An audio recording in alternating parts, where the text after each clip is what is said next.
Howdy team.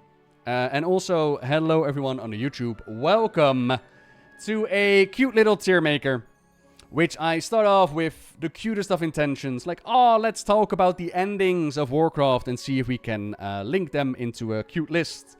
But I've been on the internet before. I know how tier lists work. And obviously, I am the one who is right and everybody else is wrong, okay? I'm the one with the YouTube channel. And so therefore, my way of ranking the expansions is the best. As you can tell, we also have chat on screen. Chat gets to participate and they get to play along with it and call me out and be like, Noble, what are you talking about? And what I'm going to do is talk about the expansions and like, okay, how would I rank the endings? In a similar, with a mindset on, okay, we just done the War Within. We're going to go into Midnight. Are there any massive rules? One thing that I like to keep in mind is that I won't take the continuation of the storyline in consideration. So, for example, I'm not gonna blame Wrath the Lich King for the sins of Shadowlands. I'm not gonna judge War Within based on, ooh, what's gonna come next. Nah, we're talking about the endings. And so the endings we will talk about. 10 in total. Do we have all of them? 2, 4, 6, 8, 10, 11. Right. So why do I say 10 in total? Classic, I don't know how to judge Classic, because I don't know how I would define Classic as, like, the pure ending. Like, is it taking down Kel'Thuzad and Naxxramas? Is that truly the ending of the story of Classic, or is it more like a bundle of different stories together? Now, that said, we all know that I started my journey with WoW with Classic, and so obviously, Classic is always the best, and there is nobody who can deny that. Classic is perfect, okay? If you would give me a time machine and go back in time 20 years and do it all over again, I would. Alright? Classic needs no specific ending. Classic is the best as it is. But it's a little bit difficult to judge the endings that way. So, starting off with what I would put on number 10. With what I would put on as the worst ending that they've ever done. Obviously, the choice is not that hard. For me, that choice is Shadowlands. And for me, Shadowlands, the ending... oh, we actually should bring it up, shouldn't we? Hang on. Before we do anything, we should actually show the ending of the Shadowlands. I know, right? No way! No, what are you talking? Shadowlands ending? Nah, weird that. This must not be. You have betrayed your duty as Arbiter, and shall be bound forevermore. Your madness has threatened the cycle of life and death entire. You could have sought another way, brother. Imagine what we could have accomplished together. Why so far? What drove you to this end? You preserve that which is doomed. A cosmos divided will not survive. What is should come.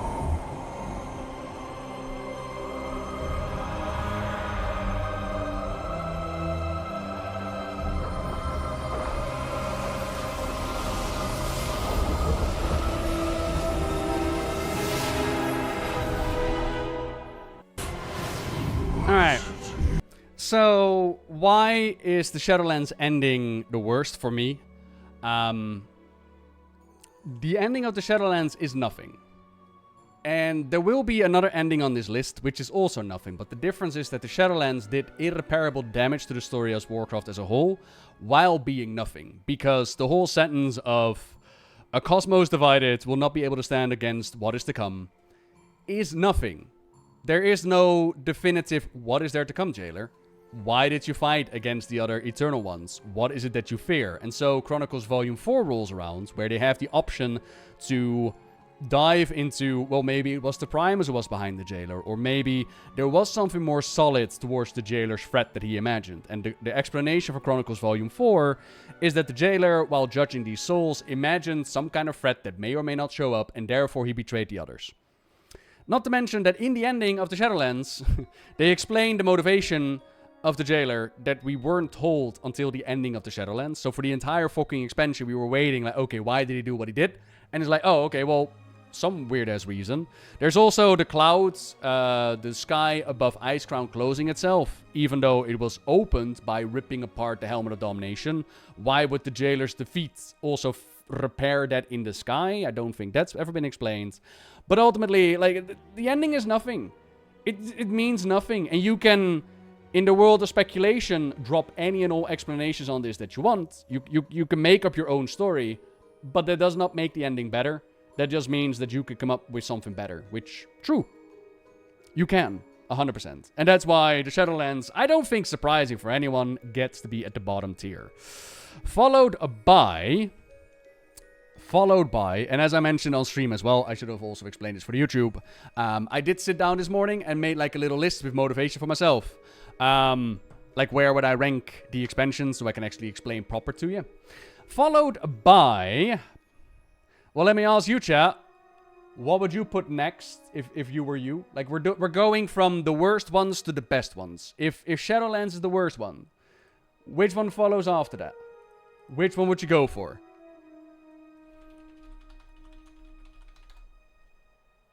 As I'm pulling up the ending. Maybe the sound will actually give it away to you. Did I stop it on time? I stopped it on time. Hell yeah. What do we have?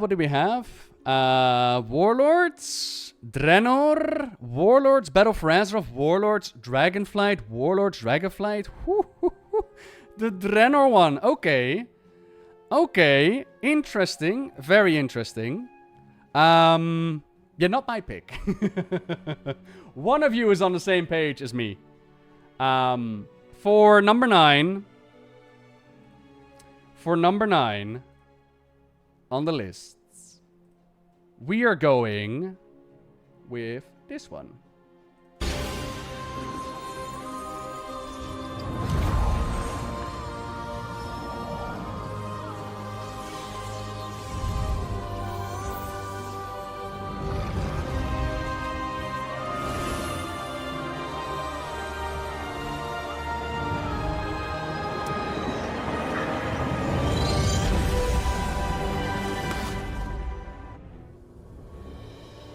How can this be? Our spectral powers have returned? This is not the Titan's magic. This is of our world, yet unlike anything I have known. Amir Drasil has left the dream. And while the aspects once gave their blessing to the world trees, this time... Azeroth blessed us. I felt her presence. It was beautiful. Ah, now I understand. I thought to survive, we needed to reclaim our aspectral powers. But they were never ours to take. It was about coming together as a family. And so we did. Perhaps as we were always meant to. All of us. When the Titans granted us power, it divided dragonkind. But in uniting for a cause greater than ourselves, Azeroth's gift has made us, at last, truly whole. We will use these lessons, old and new, to protect our world as her aspects. Yippee! So, I mean, I can't get through this cutscene without rolling my eyes. And the biggest issue that I have is delivery. Like, what do you mean? Why are we finishing each other's sentences? Why is it so slow, so drawn out? It's just... It's just tiring to listen to it, honestly. And then the ending, for me, the empowerment of the aspects came out of nowhere. Because we were fighting to save Mueh'zala. And the whole empowering of the aspects was the beginning of the expansion. It did not work out, and there did not need to be a reason for them to be empowered anymore. If you might recall, at the beginning of the expansion, they were very worried about these primal incarnates. Like, oh no, we could never win against them without our aspectral powers, so let's get re-empowered, right? That was the whole concept. Yet, we defeated them. We defeated Firak, empowered to the max. We defeated his incarnate ass. There was no need for the aspects to be re-empowered. All it did was reset the clock on the storyline told at the ending of the Cataclysm, which in my mind is way more interesting, which is how do dragons deal with a world where they're now mortal, where they now don't have their aspectal powers and they still need to maintain their domains. And I understand that for some reason they wanted to reset the clock and they wanted to empower the aspects again. I don't know why, but that is where we left with Dragonflight. It's going to be used in some way, some shape or form. But as I mentioned, I'm not going to go with the concept of what might come. It's basically on the ending. It's based on this is how it ends. And for me, Dragonflight, is this really where the storyline was going? The entirety of Dragonflight was based upon the idea of we're re-empowering the aspects. That's how we end. And then Viranov, but this is more up for debate, because I have had a discussion with people like you just don't get it, which is fair. But to me, Viranov's whole deal as to why she was pissed off at Alexstrasza and the other aspects was because she was against the whole empowerment of the Titans and the whole aspect thing that they do. And yet, at the ending, she becomes an aspect, and she's totally cool with it. And then Tyr comes back, and she says nothing to Tyr, and I'm like, did we forget to what? So that's for me why I just put Dragonflight on number 9. Just, yeah, it did not hit with me. Tied to Corrupt in the Whelps, though, right? Yeah, like the whole Tyr thing didn't come back into play at all anymore. Which is just such a shame. Okay, so that is number 9. Then we're gonna go into number 8. So let me put, actually, we're gonna be putting it here. I mean, to be fair, by the way, if you're listening, like this tier list, I just picked it up from the website, which their description was like best, good, okay, I'll take it, mid, and bad. I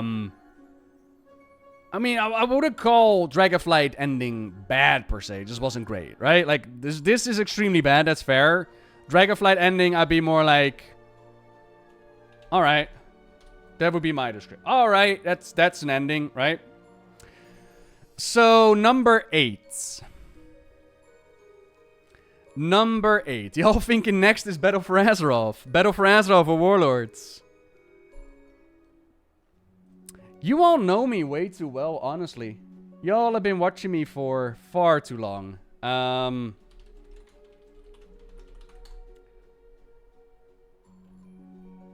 Now, this one does come with a side note. But we'll go over that. For Battle for Azeroth ending... on number 8, I present to you... He's mine! Warning, corruption levels approaching 100%. No! You got to keep fighting, champion! Through your flesh, my Black Empire is reborn! Listen to his lies! You don't belong to him! You're a child of Azeroth! Her strength is your strength!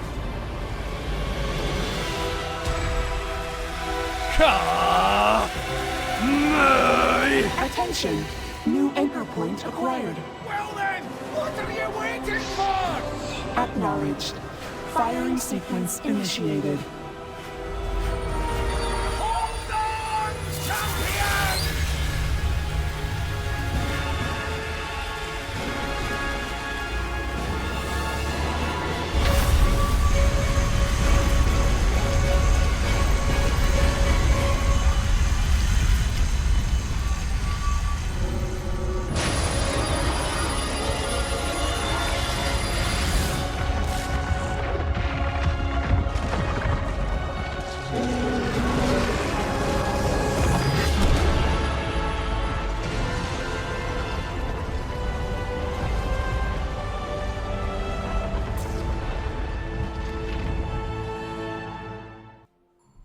And there we go. That was the ending of Battle for Azeroth. Now,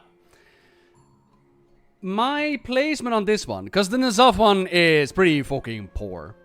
And the ending here is with the idea of not only do we laser beam N'Zoth within a patch, which was just bad on its own, they then did the whole confirmation of, oh, by the way, all the other old gods, they're also done and dusted and gone and over with.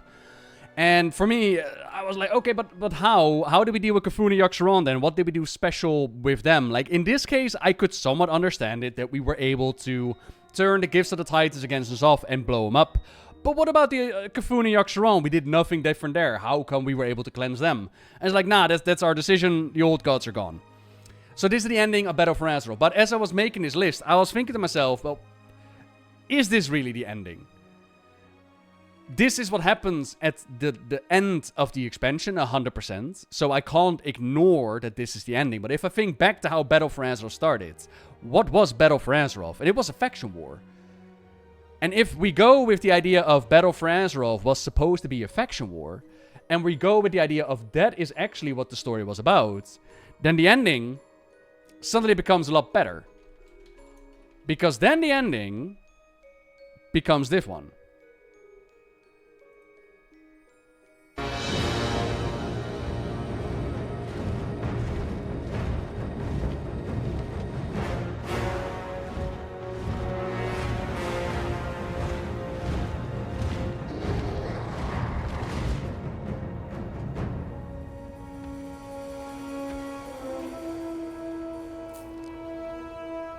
Varrock, it's time.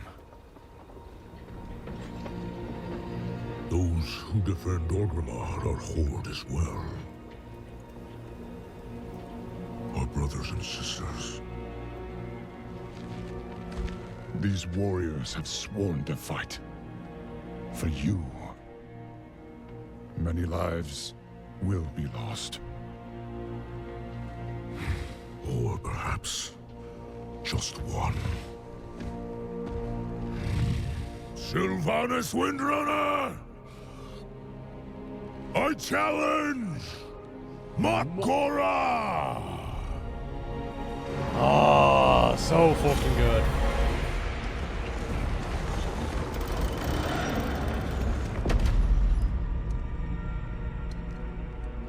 Also, the quality of this is insane. A traitor leading traitors.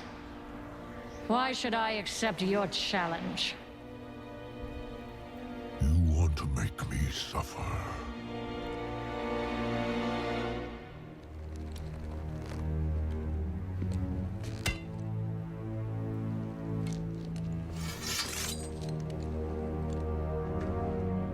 Terran still works there, yeah.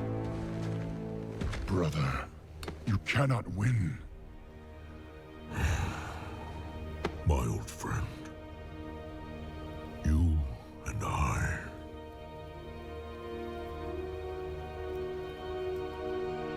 We don't get to hide.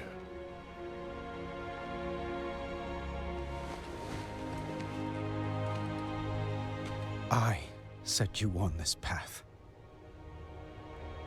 And we knew where it could lead. Walk with me. The rest of the way. He looks so young here compared to like the War Within trailer. Man, Anduin has gone through it, eh?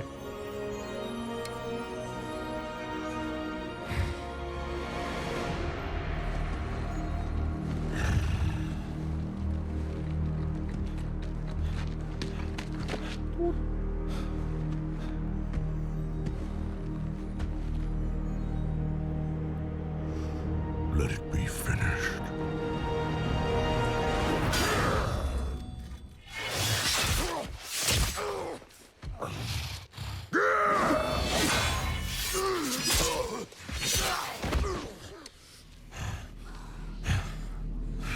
The High Overlord falls.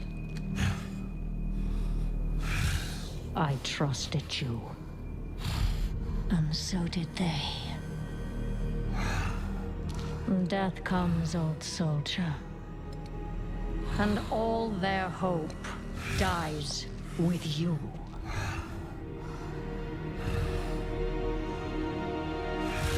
could watch this all day, man. You cannot kill hope. You tried at Teldrassil. You failed. Hope remains. You set us to kill each other at Lordaeron. You failed. Here we stand. You just keep failing. The Horde will endure.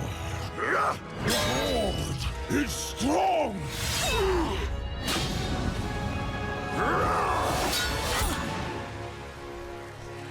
The Horde is nothing. Uh-oh. Uh-oh.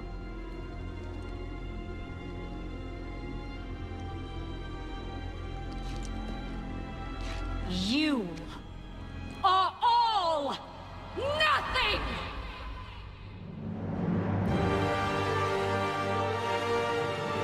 For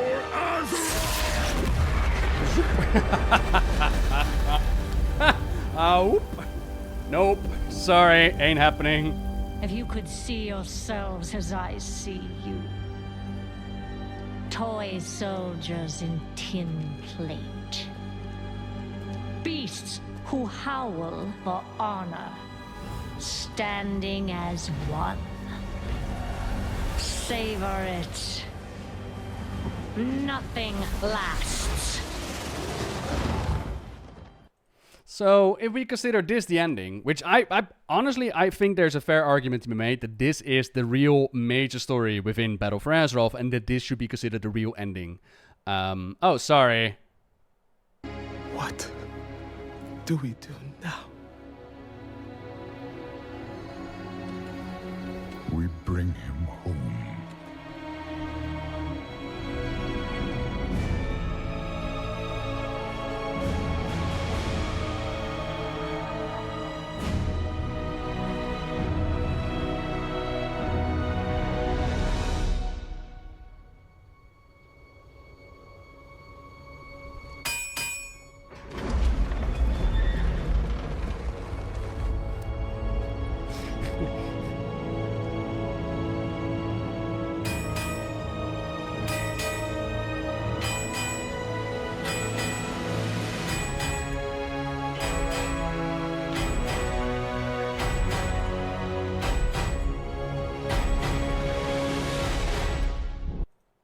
That right there is, in my opinion, a sick ending to the arc. So we have Saurfang at the beginning of Battle for Azeroth, who was actually convinced by Sylvanas to kick off this war against the Alliance, right? And back then it was going to be a hard sell. Like, how do you convince somebody to actually wage war against the Boy King? Like, this is Anduin. If anybody is there to make peace with, it will be Anduin Wrynn. And credit and power to Blizzard. Like, in my mind, they've actually done a really good job at motivating to start off this war again. Like, yes, we could broker a peace with Anduin. How long would it last? 10 years, 50 years, 100 years?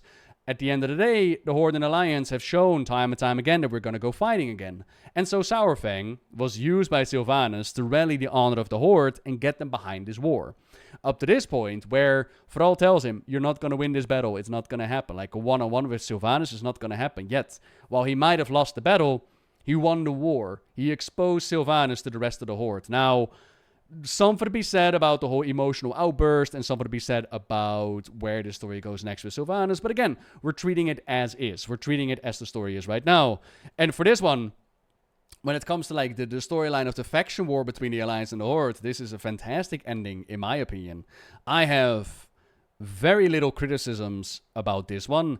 It's just that N'Zoth was posted in there and is like, oh, by the way, this is how it really ends, like an old god in one patch. So, taking into consideration, I would say that Battle for Azeroth, I mean, I'm not going to call it meh. It's, right in the middle. It's a bit of a mixed blend, right? You know, it's a bit there. If it was just N'Zoth, it would definitely go down below into like the alright or the extremely bad. But since we also have this, yeah. At that time, we didn't even know why Sylvanas was doing all of this. Nah, there was the whole hint at like, oh, there was more to it, right? There was more to this whole plan, and there was, but ultimately, you know, but again, I'm not judging the endings as to what the story was going to bring, because then I would have to bring down Wrath of the Lich King way lower, because What do you mean there must always be a Lich King? But hey, spoilerinos. Next up, on number 7. On number 7, well, you fill it in, chat, because you were already guessing. What would you put as the next one on the list? As I actually bring you up, so people on the YouTube can also see you. What ending next? Warlords, gotta be Warlords. It's gotta be Warlords, ain't it?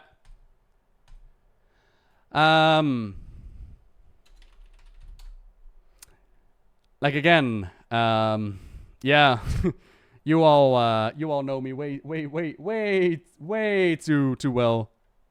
It's gotta be Warlords, baby.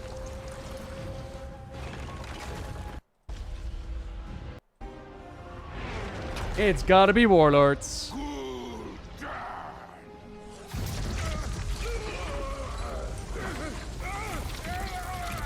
You made a pact.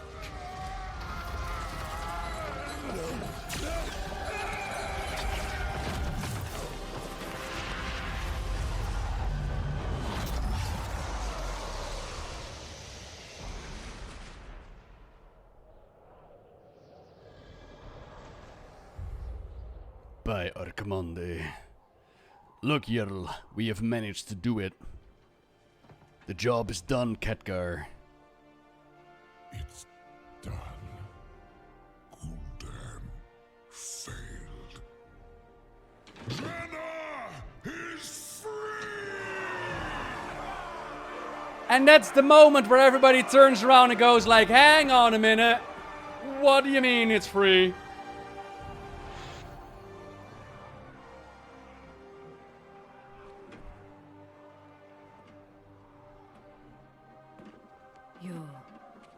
You don't think it's over? Gul'dan and the devils that command him are not so easily banished. I fear this is only beginning. If you ever need us, we will be here. Until we meet again. Alright, so A great man once told me, in the light, we are one. The future is ours, and we will see Draenor rebuilt. Together. what's the issue here? Why does Warlords fall so low? Well, one is Gromash turning around and going like Draenor is free. Because Gromash is the one who started it all. What do you mean Draenor is free? And this falls into the problem of Draenor with cut content and Draenor with like things not working out the way they should. For those who missed out on the story at the time, our Garrosh goes to an alternate reality, convinces alternate Gromash to reform the Horde. They try to invade our universe. They like enslave Yrl, they kill her sister. They do all kinds of bad stuff. Until our actions allow Gul'dan to once again retake a position of power.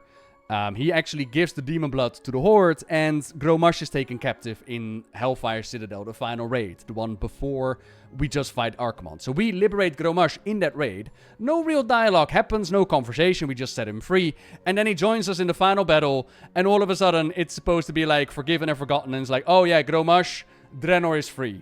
What do you mean Draenor is free? What's happening there? Then there's Yrl.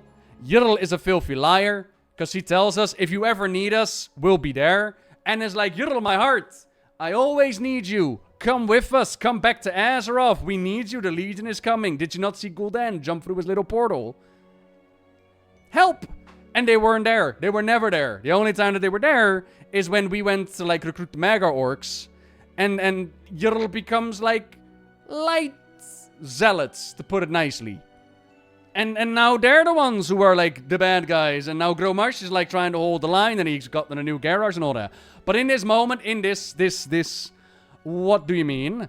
Like, Draenor is the little expansion that could. And this ending right here, like, what the fuck do you mean Draenor is free? is okay, but at least this led somewhere. As well as with like Archimonde dying on Draenor, we've discussed this many times before. I think the idea was that they wanted to get rid of like the big players of the Burning Legion. So the rule that they made is that the demons can only die within the Twisted Nether or in like a place heavily infused with the Fel. And wouldn't you know it, in Archimonde's mythic fight, he pulls us into the Twisted Nether where we finish the fight. Now for the cutscene, he still dies on Draenor, so technically speaking, Archimonde should still be alive, but I think the idea is that they wanted to go for, you know, Archimonde is taken care of. So, Draenor's ending. Yeah, gotta put it here. Like, what do you mean? You know, what do you mean? What do you mean? I still need to consider War Within, by the way. We'll get to War Within when we get by the War Within. I've made notes on the other ones. Okay, so, after Warlords, we've got... Is that really the one that I want to go with? Actually, yes. Yes, I do. Yes, I do.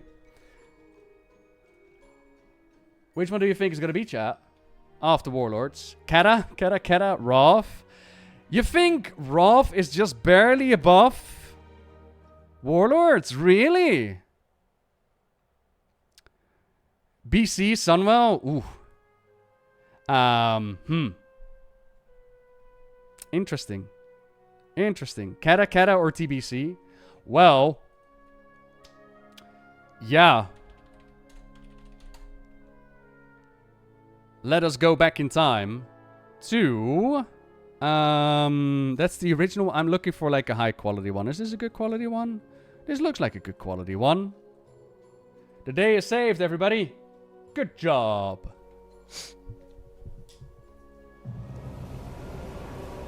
That was not me sniffing, by the way. That was whoever made this YouTube video.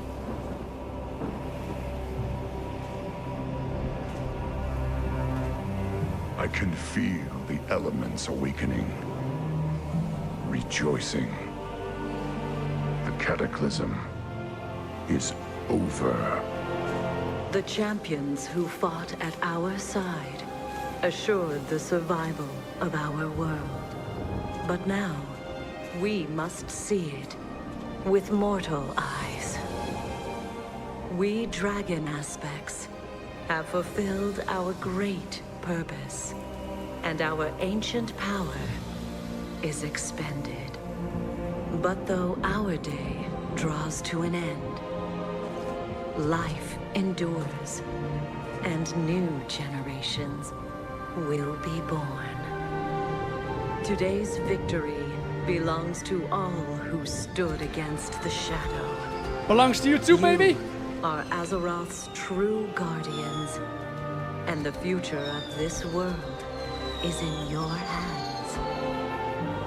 For the dawning of the Age of Mortals has begun. Okay. Alright, so what's wrong with this ending? Like the whole... you gotta also, for into context, like these days what's interesting is that we're talking about alliance over representation. But you should have been there, man, back in the Cataclysm. Like, oh my god, stop making me follow Thrall around. Yeah, but don't worry, he's not the war chief anymore. It's like, yeah, but it's still Thrall though. But the issue with this ending is that what they're talking about makes no fucking sense. So Alexstrasza explains that their great purpose has been fulfilled. And their great purpose was apparently to take care of Deathwing. But if their great purpose was to take care of Deathwing, that means that their great purpose was created by making Deathwing. Therefore, their great purpose only exists because of their power. So if they didn't empower Deathwing, there would not have been a great purpose for the aspects. And you might argue, like, yeah, that makes no sense. Correct. It's not a great purpose. Their purpose to become Dragon Aspects was to keep Azeroth safe. They worked together on Galagrond. Yeah, exactly. It was to keep Azeroth safe, man. Like, this whole Deathwing was our purpose is a boo-poo. Like, that's not your purpose at all. You were there to keep Azeroth safe. And I get it. They wanted to pass on the torch to the Age of Mortals. I get that part. And it actually led to some really cool storytelling in the sense of, as I was just complaining about with Dragonflight, it's interesting to see the dragon aspects in the world having to deal with mortals and still maintain their domains. So the green Dragonflight with the druids, or the bronze Dragonflight with like the Time Walkers. That shit was awesome.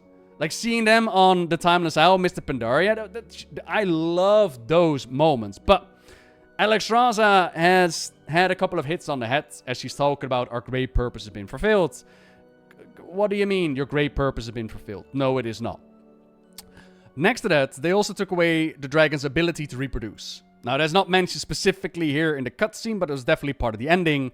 Imagine being the Lifebinder and the Titans giving your domain of life and like empowering you to then go like, oh yeah, you fulfilled your destiny and your purpose. Now you can no longer have children. That's a bit harsh, ain't it? Now, thankfully, they have reversed that decision and dragons can reproduce perfectly fine. They retconned that part. But it was a thing at that point. It's how nature works, right? Aww. So yeah. But then I'm kind of wondering, like, where would I put the ending for Dragonflight? And I'm guessing it's just gonna be Dragonflight Cataclysm. I'm guessing it's also just gonna be right in the middle. It really? And then like, I guess. So I think that's how we're gonna name the tier. I guess. You know, this is an ending. You're thinking lower, yeah? I don't know. Like, I like the part about giving them the powers. I just don't like the motivation that they've given. But it's not as bad as Dragonflight. Like, for me, it's I'm not sitting here looking at this cutscene, rolling my eyes and wishing it was over already. So I can't put it in the same tier as Dragonflight, now can I? And with Battle for Azeroth, I would argue, like, okay, the Sourfang one would definitely put it up higher, but we've already discussed N'Zoth is the ending. N'Zoth deserves to be there. With Draenor, is like, really? Draenor is free? What are you talking about? So I kind of feel like Cataclysm falls in that same category, right? It falls in the same category. Like, if we consider Sourfang versus Sylvanas, I would definitely put Battle for Azeroth here. Maybe even here, a good... But not. N'Zoth is the last thing that happens, so therefore N'Zoth is the ending of the expansion, right? Dragonflight, the same as Shadowlands. Well, for me, the Shadowlands did damage and did nothing. I wouldn't put Dragonflight the same as Shadowlands, but personally, right? As a person. Next one. Okay. I'm considering. I don't know if I want to change my mind or not. I don't know if I want to change my mind or not. I think I do, actually. I want to change my mind compared to how it was this morning. But at the same time, they belong in the same spot. But do I want to mention one over the other? I want to mention one over the other first. What is the issue? What is the problem? Okay. All right. I made up my mind. I've made up my mind.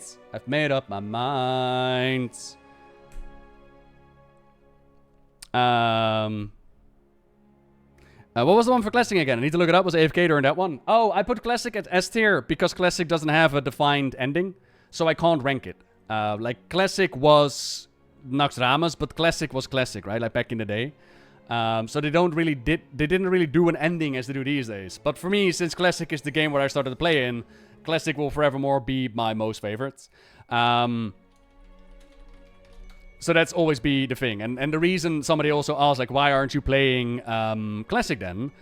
It's because it's not a time machine. It's not the same as it was back then. Okay, so let's go here. And... Right. Okay, yeah. Okay. So, next one is going to be... The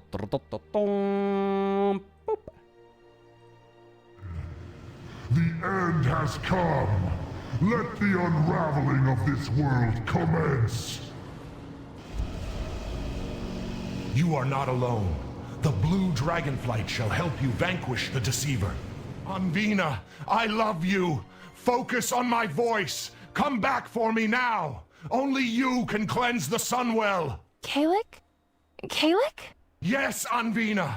Let fate embrace you now! The nightmare is over! The spell is broken! Goodbye, Kalik, my love! The powers of the Sunwell turn against me! What have you done? What have you done? Strike now, heroes, while he is weakened! Vanquish the deceiver!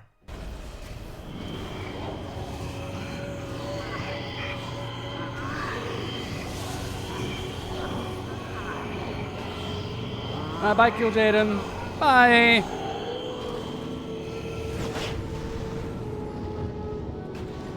Goodbye, Anvina, my love. Few will remember your name, yet this day you changed the course of destiny. What was once corrupt is now pure. Heroes, do not let her sacrifice be in vain. And then... that music! That music! Mortal hero. Hell yeah. Your victory here today was foretold long ago. My brother's anguished cry of defeat will echo across the universe, bringing renewed hope to all those who still stand against the burning crusade. As the Legion's final defeat draws ever nearer, stand proud in the knowledge that you have saved worlds without number from the flame.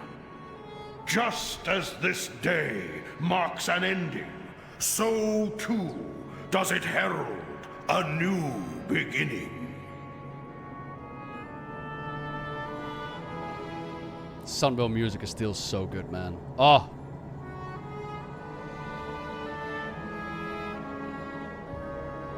The creature Entropius, whom you were forced to destroy, was once the noble Naru, Mu'uru. In life, Mu'uru channeled vast energies of light and hope. For a time, a misguided few sought to steal those energies. Just a fair heads up, there's gonna be a flashbang soon. If you're in a dark room, be careful. Our arrogance was unpardonable. We damned one of the most noble beings of all. We may never atone for this sin. Then fortunate it is that I have reclaimed the noble Naru's spark from where it fell. Where faith dwells, hope is never lost, young blood elf. Can it be? Gaze now, mortals, upon the heart of Mu'uru. Unblemished, bathed by the light of creation, just as it was at the dawn. In time, the light and hope held within will rebirth more than this mere fount of power. Mayhap they will rebirth the soul of a nation. Blessed ancestors, I feel it. So much love. So much grace. There are no words. Impossible to describe. Salvation, young one. It waits for us all. The Blood Elves were given another chance. Hey, that's me. Wow. Okay, so the ending of the Sunwell comes in two parts. The ending of the Burning Crusade, I should say. It comes into two parts, right? And admittingly, like back in the day, the Burning Crusade, in my mind, like they really picked up on storytelling with Wrath of the Lich King. But the Burning Crusade was more like, remember these characters that we left behind in Warcraft 3, right? At the same time, if we look at the overarching storyline with like kIl'jaeden's corruption of Kil'jaeden and Illidan trying to hide out there and Lady Vasha whatnot, it led to something. It led to kIl'jaeden trying to come into Azeroth. There was even that sick line of, I'm gonna do where Sargeras failed, right? And it's kind of like, ooh, kIl'jaeden was trying to take over. That was sick. The only reason why I would have put it higher is because a lot of the Sunwell story was never in the game. It was in the comics. So what you just listened to with Anvina and Kil'jaeden is not in the game. So when you go into the raid, all of a sudden it's like, why is Kil'jaeden here? Why is Envina here? Like, you had to read the Sunwell comics in order to understand the relation to the Sunwell and her hiding away by the humans and whatnot. As far as I'm aware, and please correct me if I'm wrong, chat, there's not a questline in-game that actually explains what the fuck is happening here. It's just like, go do it, right? And then there's the part with Velen and the salvation of the Blood Elves and reigniting the Sunwell. I fucking love that. And now that I think about it, like, I was originally gonna put like the Sunwell ending, Burning Crusade, on okay, I take it. But now that I talk about it, I think it deserves to be higher. I think I would definitely put it in like, you know, that's good. It's a good ending. It's good. It's a good ending. I like the Burning Crusade ending.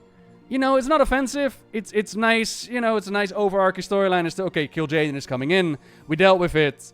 I just wish there was more of Envina in the actual game. Yeah. Nah, not really, Mesriel. We'll talk about it when we get to Mob. By the way, for the priest quest, I have seen it with Dimensius. Yes. So yeah, no idea what happened and I played since closed beta. Yeah. See, that's why I was kind of like, okay, I take it versus good. I like the ending, but it's also maybe because I know, okay, we'll put it here. We'll put it back on the original font. But it's like here-ish, yeah? It's just, I wish the story was actually in the game rather than the comics. So where did Envina come from? So Envina's storyline is Arthas and Kil'jaeden roll up with Warcraft 3, and they corrupt the Sunwell. To which Kil'jaeden makes the decision to blow up the Sunwell, take care of the undead, and the Sunwell is gone, right? That's what they believe. That's how we got onto the path with, like, allying to Illidan. Illidan would show them how to suck magic out of beings, but what they didn't know was that the Sunwell was not entirely gone. And so the Red Dragon kIl'jaeden goes there and recognizes, like, oh, there's actually power here. A lot of power. This will draw attention. We need to hide it away. So he decides to turn it into Envina, a human girl with memories and a family hidden away, to then for the Blue Dragon Caligos to show up. And Caligos is like this blue dragon drawn to magic, so he falls madly in love with Envina. They got their adventures together. Eventually, Envina figures out that she is the Sunwell. And there's this bad guy called Darkandrafir, who actually betrayed the High Elves at the time to Arthas and opened up the gates, what we saw in Warcraft 3. He was the traitor. But his taste for power meant that it didn't end too well for him. He came back, and now he was after the powers of the Sunwell. And eventually he tries to claim Envina, and Envina is like, ha, that's cute, but I'm actually the Sunwell. Burn, perish. And she does. She just... bleh. And then he comes back again as he's part of, like, the questing in the burning, the Blood Elf starting area. But by that time, Envina is known by the Blood Elves, and they decide to keep her hidden. They don't even mention it to Kil'jaeden, right? Until Lor'themar changed his mind, because Kil'jaeden has been in Outland too long, and he's like, okay, we need to get Kil'jaeden out of Outland. You know, it would be really good to get him out of there.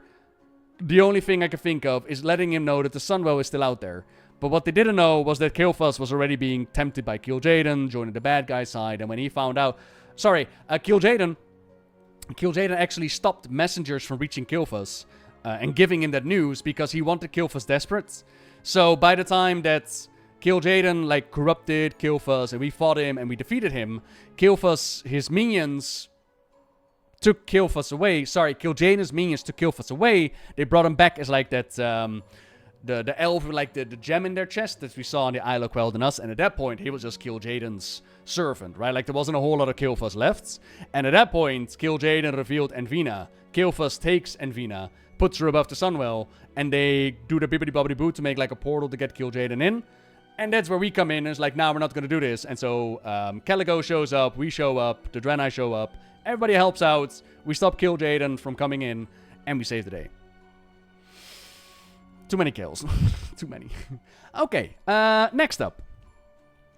I saw you mention, Voxney, Mr. Pandaria.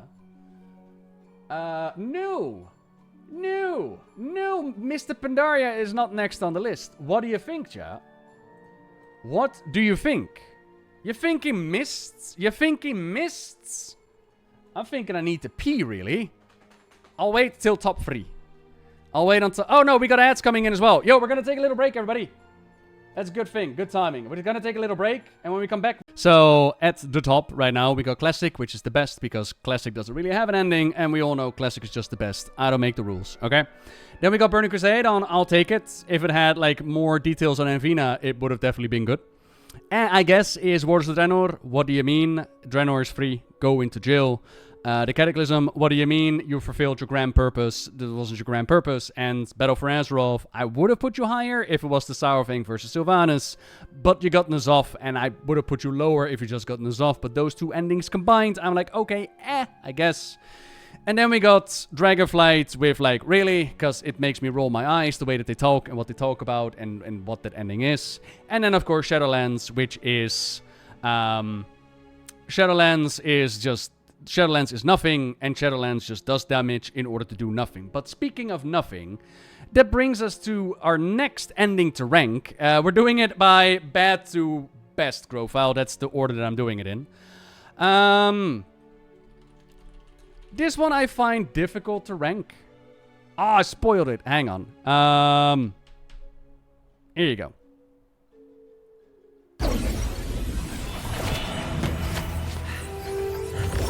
Did it. Dimensius is gone. Not gone, but contained within the dark heart. As is Xal'atath. A fitting end for her.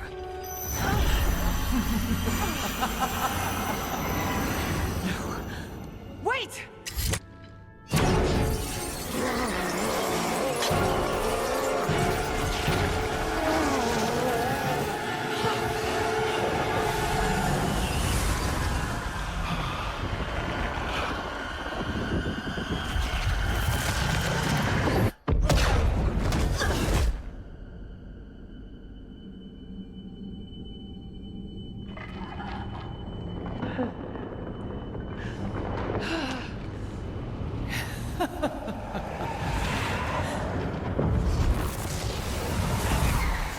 You...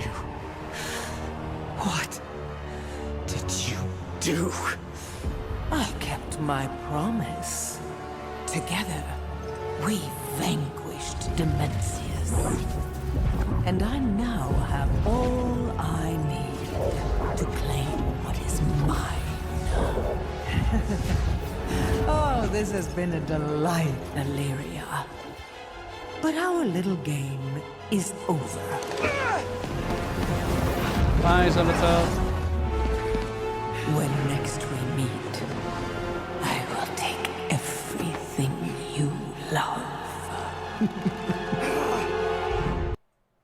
Okay, so when it comes to this, like, minus the whole saying goodbye to, so minus the saying goodbye to Karesh with Venari, I would say that this is the ending of the War Within so far, right? And then we go into the next expansion. Now, what I find difficult is because I put the rule up of I'm not allowed to judge these endings on what comes next. But I don't think that's fair when it comes to the War Within, as the War Within is clearly a trilogy. This is chapter 1 of 3 chapters. They've said this at the start, so it's not fair in my mind to go like, this is just the ending. That's not how it goes. We know that this leads directly into the next one, so it's a bit more difficult in that way. Next to that, I look at the ending, and I see some mention like, you know, it's extremely bad, or like really, or I guess. But for me, it's not offensive. It doesn't hurt the story as something like the Shadowlands does. It doesn't make me go like, yeah, what are you talking about? Like, you're wrong about the lore. All it really does is reset the clock and put us back to where we started with the War Within. But does that make it good either? Not really. I love the part that we lose at the end of the War Within. How many times have I not sat here on streamer like, I want to lose at the end? They're giving me that. But they could have given me that in a million different ways. And they gave it to me in the exact same way that the expansion started. Minus the Locus-walker, and now the Dark Heart is juiced up. And I'm like, it doesn't feel like we've progressed that far. Right? Like, it still feels like, okay, cool. So Illyria is upset that she just lost a friend or a mentor, so she pledges to hunt down Xal'atath, which that's what we've been doing. And then Xal'atath goes for the soul of the world with a juiced up dark heart in her hands. Xal'atath is coming for the soul of the world. That's what she was doing at the start as well. To which I'm like, okay. So, I'm not gonna call it the best. I'm not gonna call it good. But it's also not because, again, I've seen those tales of what is to come. So, for now, I will definitely take it. I love the Karesh campaign. I think that the ending is fine. It will rise in ranking depending on what comes next, or it will lower in ranking depending on what comes next, because, again, it is part of a trilogy. So, that is my explanation as to this one. Like, I'll take it, definitely. What do you think, team? About the why don't all our champions drop out with the Dark Hearts? In WoW storytelling, it's often the question, like, do we actually play a part or not? Sometimes we get recognition as, like, soldiers or heroes that show up. In this case, we gotta wonder, like, do we actually play a part? This is not always the case. Sometimes it's more like, you know, this Illyria story. She brought in the Rendori, like the Void Elves. But are we truly a part of it? Maybe. Maybe. Should have gotten some vision from Azeroth. They made such a big deal of it pre-launch, but we got nada. Like the Radiant song, yeah? I kind of wonder how the pre-event is going to go. Like, imagine if that Radiant song now turns into screeching. Like, horrified screeching now that Xal'atath is making a return, right? It doesn't feel like an ending. It feels like a setup for the next expansion. Yeah.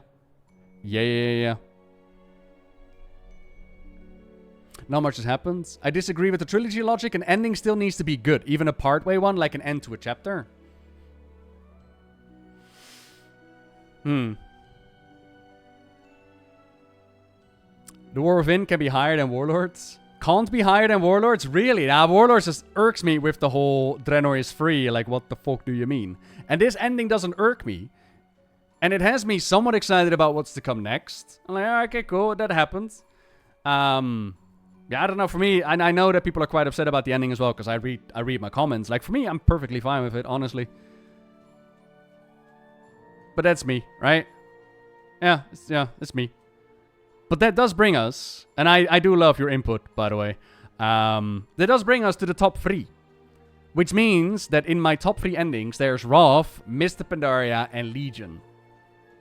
And now the question becomes, how do we rank them? Which one comes first? Well, it's a hard call to make. Ah, damn it. It's apparently I am predictable as a house tour. Okay, I see how it is.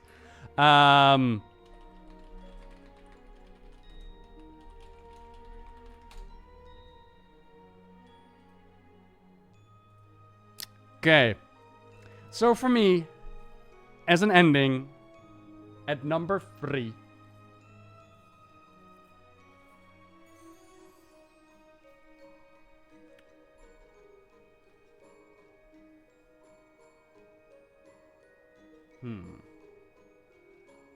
actually, I'm going to change my mind on this one. Yeah, I'm going to change my mind on this one. I'm going to change my mind, team. I'm going to change my mind. Oh my god! A flip of the script mid-scene? Nah. Alright, here we go.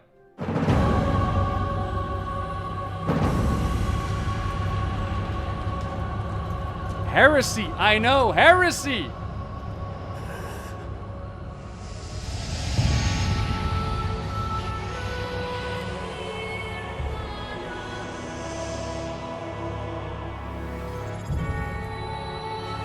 Father, is it over? At long last. No king rules forever, my son. I see. Only darkness before me.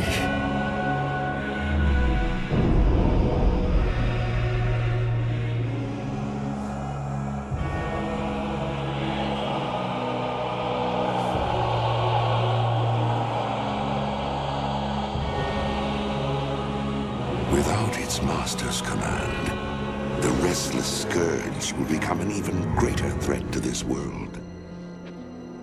Control must be maintained. There must always be a Lich King.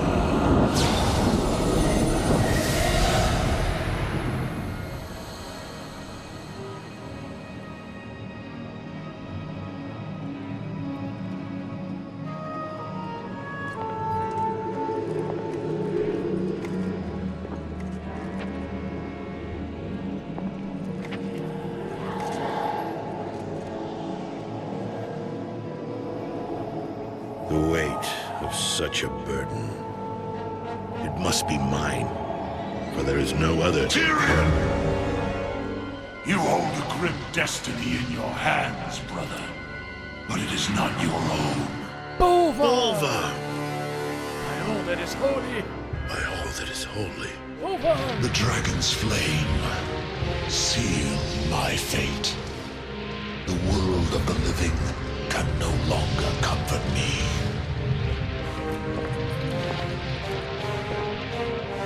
Place the crown upon my head, Tyrion. Forevermore, I will be the jailer of the damned. No, old friend. I cannot. Do it, Tyrion! You and these brave heroes have your own destinies to fulfill. This last act of service is mine.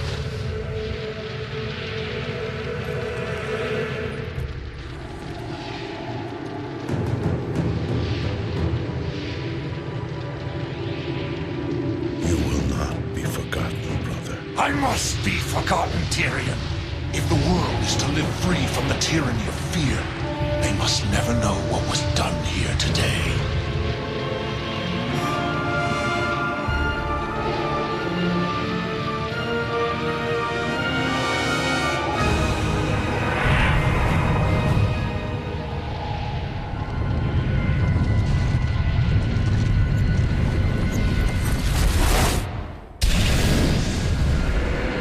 Tell them only that the Lich King is dead, and that Bolvar Dragon died with him. Now, go. Leave this place, and never return. And you know what they did? They built a fucking statue in the middle of Dalaran to honor this and show everybody what happened. Lololololo. Don't tell anyone except for Enwyn and Jaina and Varian and, you know, so many people. So many people were told about Bolvar sitting, freezing his ass off at the top of Icecrown. So many people knew. Okay, so why the third place? As I was, like, having a wee little pondering just last moment.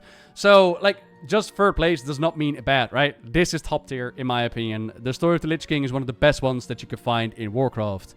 I will say that Warcraft 3 does a lot of heavy lifting when it comes to the story of Arthas. I often wonder, okay, what would Wrath the Lich King be without the build of Warcraft 3? But that's neither here nor there. There is Warcraft 3, and they didn't fuck it up in WoW, right? Like, they didn't fuck it up. They gave a wonderful farewell to Arthas, and then the sick build up to Bolvar and taking up the Helmet of Domination. Now, you can argue what happened after this. But again, I'm treating these endings as in-depth moments, as on its own. But even back then, that whole line of there must always be a Lich King set wrong with me, and it took away bits of it, because my brain went like, hang on a minute, why? What do you mean? Why must there always be a Lich King? Because in story context, at that point in time, Arthas was testing us. He was pitching us against the most powerful forces that the Scourge had to offer, and we reached the top of Icecrown, and he knew that we were the greatest ones. He one-shotted us, wanted to bring us back in on death. There was nothing left amongst the Scourge forces that could take us on. We were the most powerful ones. Zulaman, thank you very much, by the way. We were the most powerful ones. We won. GG, good job. We have overcome anything that he had. But then I've discussed this before, and people argued, well, you know, it's about the numbers. They would overwhelm us with the numbers. To which I'm like, okay, well, what Bolvar does, right, is he puts on the helmet, and then he guides all those little undead into a pit, and then we burn all the undead in the pit, and then there needs to be no more Lich King, and we can just set Bolvar free, and it will be fine. That whole line of there must always be a Lich King, it sounds cool, and it's purely there to keep the window open to a potential future storytelling. But it just never sat right with me. It's like, do we always need a Lich King though? Up to the point where there was speculation back in the day that ghost of Tyrannus was actually like Ner'zhul or some threatening force that was trying to keep the Lich King going. So there was like speculation, really though? And of course, again, I'm not using it to judge it, but if we look at what happens in the future with Sylvanas ripping up the Helmet of Domination, and we are perfectly fine, Bolvar got a rough deal, man. Oh, Bolvar, what did they do with you, man? Why? You're such a victim But definitely, Wrath of the Lich King ending goes there. Good ending. Solid expansion. Fuck, was a good time for the story, ain't it? Oh. Which means, as I just mentioned, I did a little bit of a flip around. Because I originally thought that this was going to be the third spot. But then I was like, I don't know. So let's bring it up. We have Legion or Mob left. You think Legion is going to get the second spot?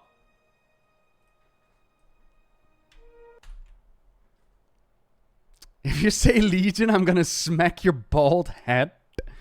So the question is, like, which one gets the number one spot? Is it either Legion or Mr. Pandaria? So first we're doing number 2. Number 2 is going to be... And you got a 50-50 shot on this one.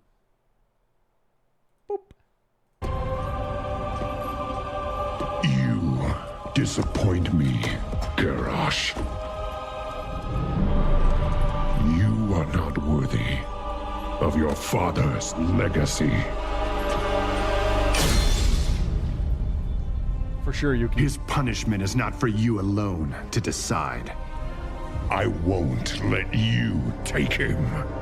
We have all suffered from his atrocities. My people, more than any other.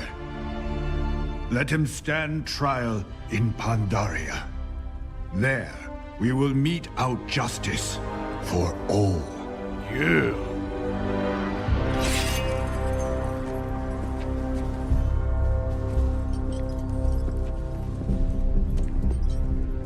The Horde needs its true war chief. Now, more than ever. Yes. But it was you that held the Horde together during this madness. It was you that protected our honor. From this day forward, Vol'jin, if you lead, I will follow. I am not worthy.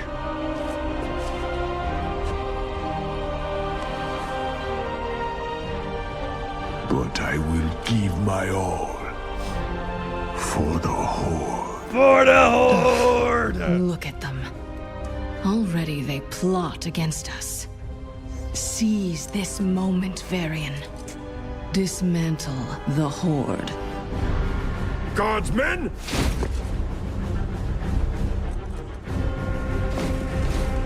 Father, what are you doing? What a king must do. I will speak to your war chief. I speak for the Horde. I speak for the Horde.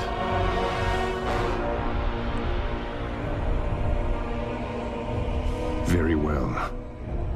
The Horde has committed heinous crimes, Vol'jin.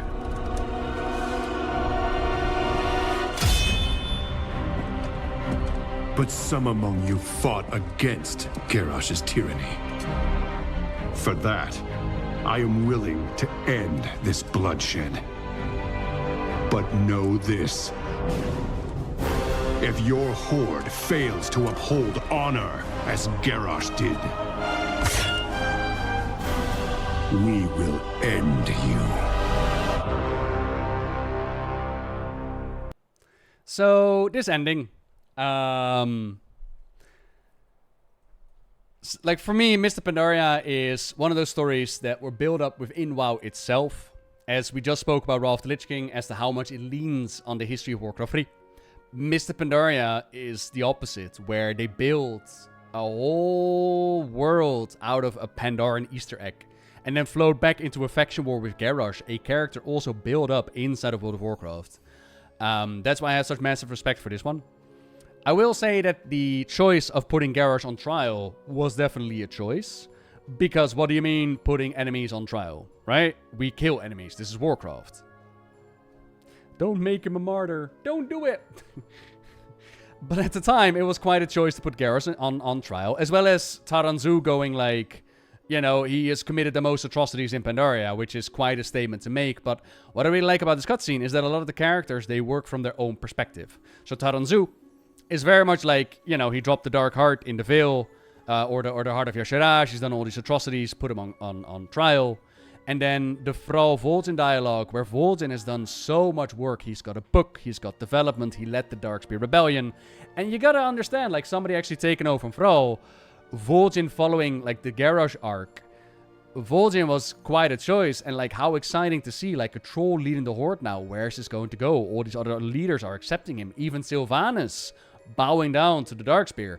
I wonder where this is going to go. Again, I'm judging these on their endings, not on what followed. And then on the opposite side, we have a Jaina that's whispering to Varian, like, dismantle the Horde, which had a lot of people upset at the time. But you gotta understand, like, from Jaina's point of view, with the whole bombing of Eramor, and then the betrayal of the Divine Bell, where they crushed Anduin's bones, and she's like, this is our chance, we should dismantle the Horde. And Varian's arc, where he now listens to the wisdom of his son, and he's like, I will do what a king must do, and I will embrace the path of peace. We will work towards it together. I will argue that back then, even back then, there was the idea of, you know, this ending holds as long as the faction war does not go back to fighting each other.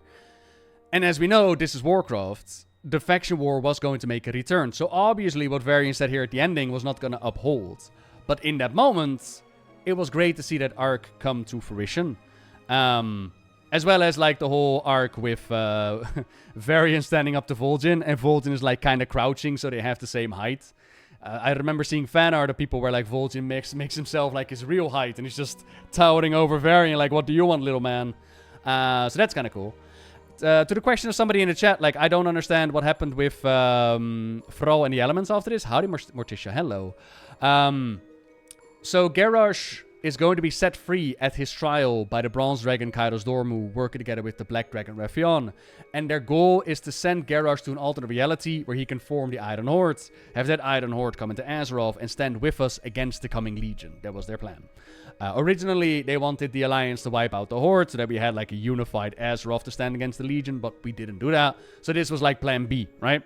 So Garrosh goes over to this alternate reality, and Thrall feels responsible for taking care of Garrosh. Like, that's his charge, that's his thing to do. So he joins us into alternate Draenor, where he eventually confronts Garrosh in the Grand, and he takes care of him. But in that battle, Garrosh has some harsh words for the former war chief, and words that are true. When Thrall appointed Garrosh to become the war chief, even Garrosh himself told him, like, I'm not ready, this is a bad idea, you shouldn't do it. And Thrall was like, nah, don't worry about it, we'll be fine, man. You'll be fine, you'll be okay. And then Cairn died, and this happened, and that happened. Garrosh tells him, like, you left me to pick up your pieces. All I did for the Horde. And Thrall feels responsible for what happened with Garrosh. He feels responsible for having to take care of the son of his close friend Grommash. So it's a very emotional thing. It's a very much like, you know, he walks away from the battlefield as a victor as he executes Garrosh, but he does not feel like he won anything. It was tragedy. It was beautiful. And so that emotional turmoil made it difficult for him to connect to the elements. Up to the point, torture in Shadowlands, but that's neither here nor there. So that simply leaves us, as we put Mr. Pandaria in the good category, right? That simply puts us with one more to place, which is gonna be Legion. And I know it's a basic answer, but I ain't gonna lie. Do I love the Legion ending? Like, I love it. You have done well, mortals. It is time. We must gather our strength. Return home, children of Azeroth. kIl'jaeden, we've done all we can. Every choice, every sacrifice has led me to this moment. To face him once again. You are not coming with us. The hunter is nothing without the hunt. Did you not see this fate, prophet? Fate? Our survival was never in fate's hands. Yeah, it's not like they call you Velen the Prophet or anything.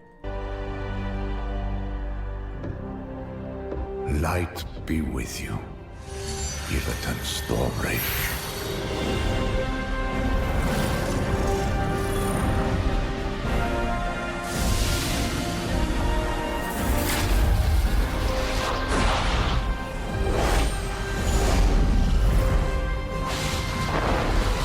Brother, your crusade is over!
Right, Exxon.